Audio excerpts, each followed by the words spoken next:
Hello everyone, welcome to Brain Blitz Audios. Today, in this episode of NEET Preparation, we'll be looking at previous year questions of physics in medical entrance examinations in India. Today we're dealing with motion in a plane. This is the third chapter in the grade 11 syllabus for physics in CBSE. Let's look at today's first question. Two equal vectors have a resultant equal to either of them. Then the angle between them will be 110 degrees, 120 degrees, 160 degrees, 150 degrees. So how do we solve this question? We will use the formula for resultant vector of two vectors, let's say P and Q. So therefore the resultant r square is equal to p square plus q square plus 2pq cos alpha, where alpha is the angle between the two vectors. Now, in this question, two equal vectors have a resultant equal to either of them. So, p equals q equals r. So we'll convert this equation in terms of p. So p square will be equal to p square plus 2p cos alpha.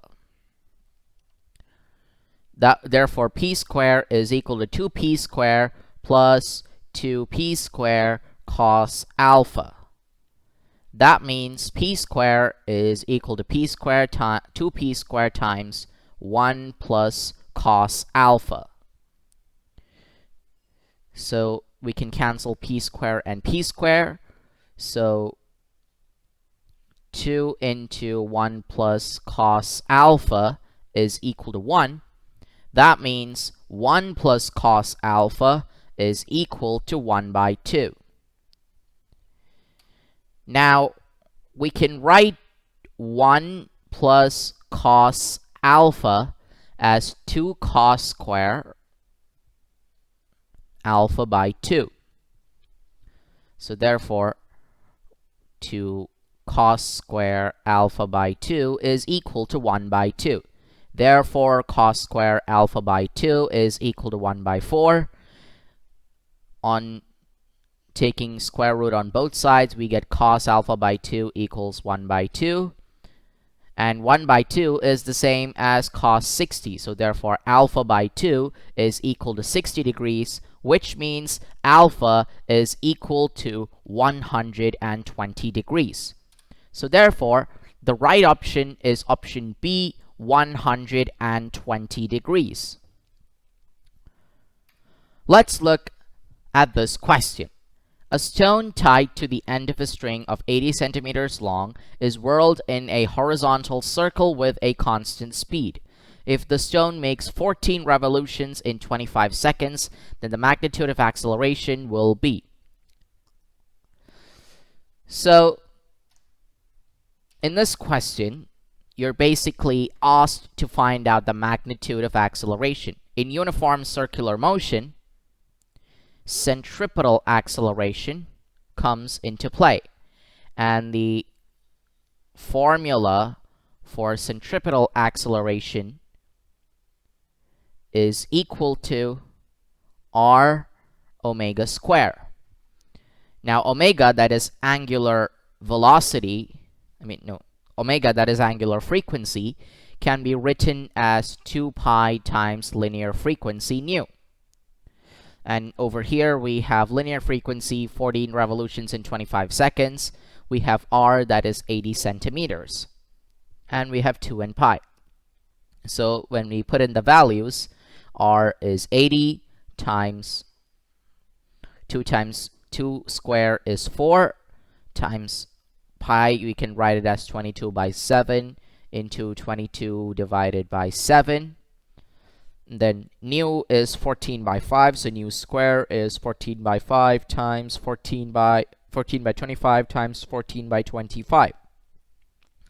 So 7 times 2 is 14, so we cancel out these terms, and therefore now what you get is 80 times 4 times 22 times 22 times 2 times 2, the whole divided by 25 times 25. So 2 times 2 gives you 4. 4 times 4 gives you 16.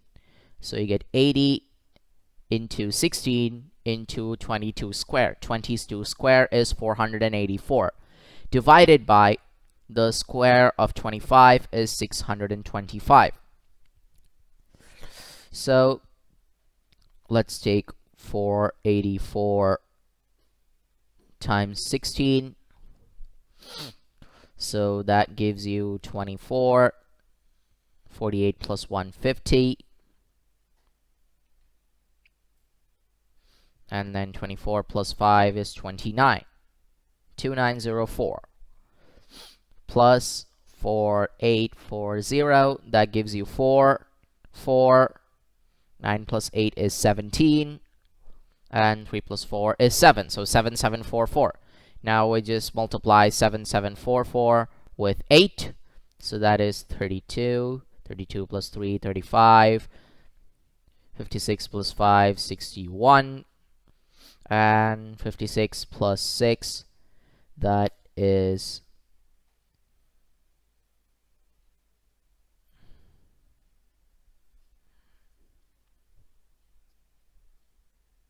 61.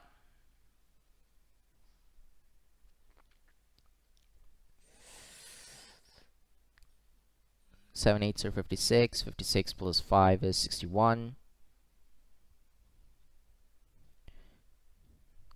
The final answer will be 61952, and on multiplying 10 you'll get 619520 as your numerator and 625 as your denominator.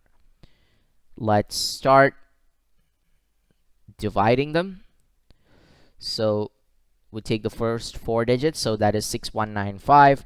6195 is greater than 9 times 625, so we write 9.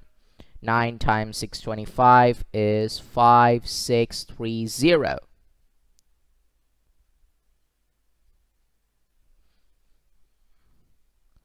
Or actually, if you multiply them, 45, 18, 22, 6 are 54, plus 2, 56, so that is 5625. So 5 is 0, 2 is 7, and so that's 11, 6, 5, 550, so that is 57020, 5702. So now 5702 is again greater than 5625, so we just write another 9. 5625. 12 minus 5 is 7. 9 minus 2 is 7. 6 minus 6 is 0, 0. So then we have 770. So you have 991 point something as your answer. So the approximate answer can be 990 centimeters per second square. And if you look at our options, then option A is close enough to the answer that we got. So the magnitude of acceleration is 990 centimeters per second square. This is the next question. Two projectiles are projected with the same velocity. If one is projected at an angle of 30 degrees and the other at 60 degrees to the horizontal, the ratio of maximum heights reached is. So in this case, U is same and G is same. Theta 1, the two projectiles differ in the angle of projection, and it's said that we need to find the ratio of maximum height. The formula for maximum height is u square sine square theta divided by 2g. Now for angle of projection 30 degrees, the height would be u square sine square 30 degrees divided by 2g. That is equal to u square times 1 by 4 divided by 2g. Now, for the angle of projection 60 degrees, the height will be u squared times sine square 60 divided by 2g. That is u squared times 3 by 4. Because sine 60 is root 3 by 2, sine square 60 will be 3 by 4. So u squared times 3 by 4 divided by 2g. The ratio of maximum heights, we can write that as h1 divided by h2. That is u squared times 1 by 4 divided by 2g. U squared times 3 by 4 divided by 2g. 2g gets cancelled, u squared gets cancelled. Now we have 1 by 4 divided by 3 by 4. That is equal to 1 by 4 times 4 by 3. Cancel the 4's out. You get h1 divided by h2 is equal to 1 by 3. That means h1 is to h2 is equal to 1 is to 3. So the right answer is option A, 1 is to 3. Let's look at this question. A stone tied to a string is rotated with a uniform speed in a vertical plane. If the mass of the stone is m, the length of the string is r, and the linear speed of the stone is v, when the stone is at its lowest point, then the tension in the string will be. So here we have a placeholder diagram for vertical circular motion. So here it says that a stone tied to a string is rotated with a uniform speed in a vertical plane. The mass of this stone is m, and the length is r. The linear speed of the stone is v. So now we need to find out the tension of the string when this mass is at its lowest point. Now, gravity always acts on an object, so therefore there is always mg. And when it comes to tension, tension is the sum of weight, that is mg, and centrifugal force. So over here, the centrifugal force is equal to mv squared by r. So therefore, since mg and mv squared point downwards, and tension is the sum of weight and centrifugal force, then T is equal to mv squared by r plus mg. So therefore, option A is the right option. If for it to be option B, the tension would have to be different, so they have to point in opposite directions. So that is incorrect. mv by r means also incorrect. mg means there should be no motion. So option A, mv squared by r plus mg, is the right option for this particular scenario. This is the final question for this episode. At the uppermost point of a projectile, its velocity and acceleration are at an angle of. Is it A, 180 degrees, B, 90 degrees, C, 60 degrees, D, 45 degrees? Well, in projectile motion, velocity has two components. It has UH, that is horizontal velocity, and UV, that is vertical velocity. And in projectile motion, this vertical velocity changes with respect to time.